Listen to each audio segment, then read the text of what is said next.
और धन्यवाद के साथ आज हम लोग एक योग या मेमना के बारे में देखते हैं। जैसे कहा गया वचन में भी कि जब हाबिल और कायन और हाबिल ने परमेश्वर के पास भेंट चढ़ाने के लिए ले जाते हैं, तो उस समय भी हाबिल ने उत्तम से उत्तम मेमना को छांटकर बलिदान चढ़ाया गया। किसी अशुद्धता नहीं पर वह शुद्ध भी, और उसी शुद्ध लहू के द्वारा से ही हर एक लोगों की पाप शुद्ध होगी। जिसको आज अगर हम वचन में देखते हैं तो इब्रानी की पत्री 9 उसका 22 वचन में लिखा है, सब वस्तुएं लहू के द्वारा से शुद्ध की जाती है और बिना लहू बहाए पापों की क्षमा है। तो यहाँ पर लहू की बातें उस समय से जिक्र किया गया है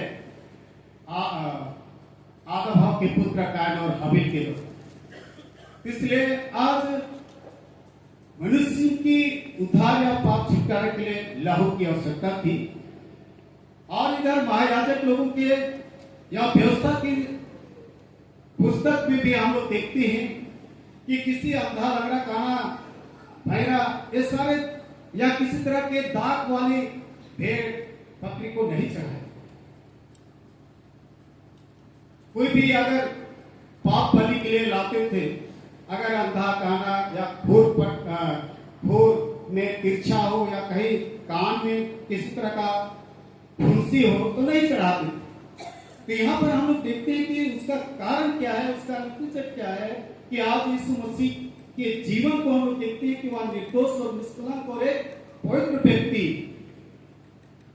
आज हमारे जीवन के लिए चढ़ाया गया, जिसके द्वारा से हमें जीवन मिला है। इसलिए मारे गए मेमने की शक्ति, आज मारे गए मेमने की शक्ति यीशु का क्रूस पाप क्षमा के लिए था, यीशु का क्रूस धार्मिकता के लिए था, यीशु का क्रूस अनंत जीवन के लिए था। ये यूहन्ना दर्शन देखता है और 7 सिंह 7 आंखें खोलने का योग्य आज यीशु को ही है। ये सारे आज खोलने की सामर्थ यीशु के पास है, जो भीड़ के भीड़ आज उसके बीच में खड़ा होने पाते हैं। इसलिए मसीह में प्यारो, आज हम लोग देखते हैं कि ये आज इस यीशु मसीह के पास मसीह आत्मा में परिपूर्ण था और उसके चमत्कारी का गुण था, जिसको यशायाह 11 उसका 2 वचन में देखें तो वहां आत्मा, बुद्धि, समझ, परामर्श, सामर्थ, ज्ञान, परमेश्वर का भय, वर्तन से परिपूर्ण। ये सारी आज यीशु मसीह के पास परिपूर्णता जो आज हम लोग दिखने पाती है, ये सारी आत्माएं। इसलिए आज 7 आत्माएं, चार आज हम लोग देख रहे हैं, 4 है ना। मसीह एक ऐसे निर्णय के समान प्रकट होता है जिस प्रकार उसके वध किए जाने के चिन्ह है, जो सिद्ध करता है कि सारे मनुष्य जाति के पापों के लिए उसने स्वयं को क्रूस पर दे दिया। यह दिखाता है कि मसीह की योग्यता, सामर्थ, अधिकार और विजय उसकी बलिदान मृत्यु द्वारा ही उससे प्राप्त हुई। यहाँ पर उसकी संघर्ष देखते हैं, अधिकार भी था, सामर्थ भी था, योग्यता भी था, विजय भी। आज मनुष्य हर परिस्थिति में आज संघर्ष का ही जीवन है। यीशु मसीह के जीवन में ऐसे ही आज हमें विजय को प्राप्त नहीं किया, ऐसे ही जी नहीं उठा, ऐसे ही कुछ नहीं, लेकिन आज उसके पास योग्यता, सामर्थ, अधिकार और विजय तभी प्राप्त किया जब संघर्ष किया, क्रूस मृत्यु की संघर्ष की। आज हम लोग सारी बातों को सुने कि 39 कोड़ा मारे, उसकी संघर्ष आज उसकी विजय। आज हम भी किसी भी परिस्थिति आ जाए, दुख बीमारी भी आ जाए, लेकिन आज हम लोग कुड़कुड़ाए नहीं, पर संघर्ष तभी हम आनंद जीवन को प्राप्त कर सकते हैं। इसलिए संघर्षमय जीवन। इसलिए आगे कहता है कि मसीह का न्याय उन पर आएगा जिन्होंने उसके परमेश्वर के निर्णय के रूप में दिए गए बलिदान का इनकार किया। आज अगर हम इसे प्रभु यीशु मसीह की बलिदान को इनकार करते हैं तो इसके लिए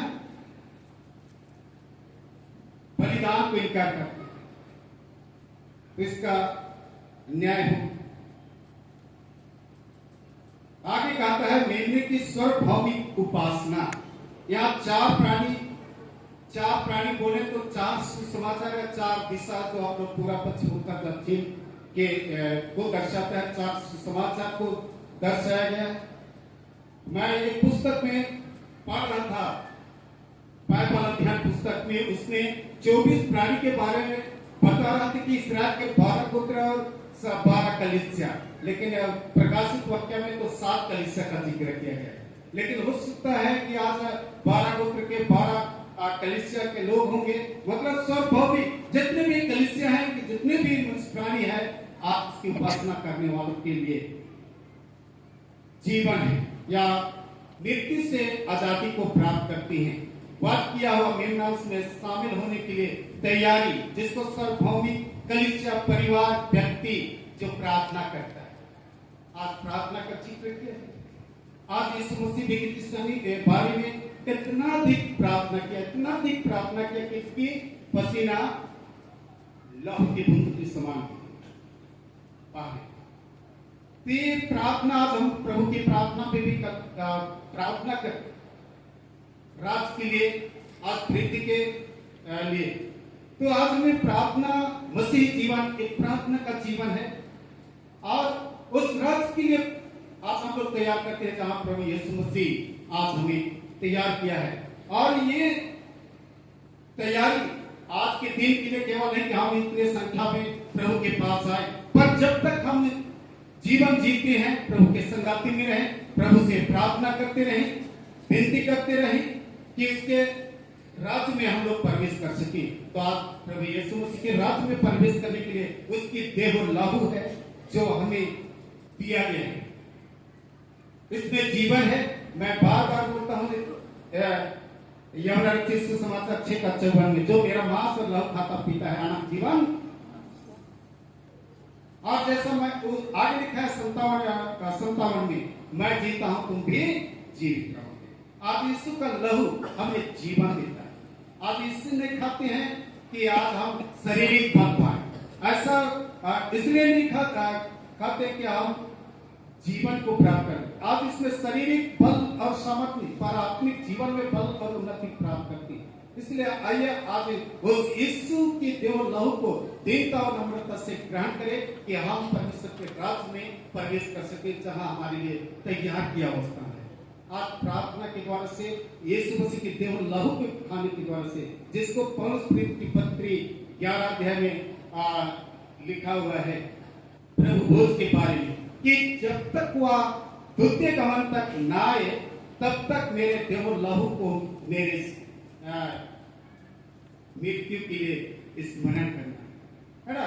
जब तक वह द्वितीय गमन नहीं आ जाता है तब तक के लिए इसको खाना है। इसलिए आज 1 दिन 2 दिन का भोज नहीं है, पर हमारे लिए हमेशा के लिए जब तक वह प्रभु यीशु मसीह नहीं आता है तब तक के लिए आज इस भोज को ग्रहण करें। इन्हीं तमाम वचनों के द्वारा से प्रभु आप सबको बहुत प्यास। आमीन।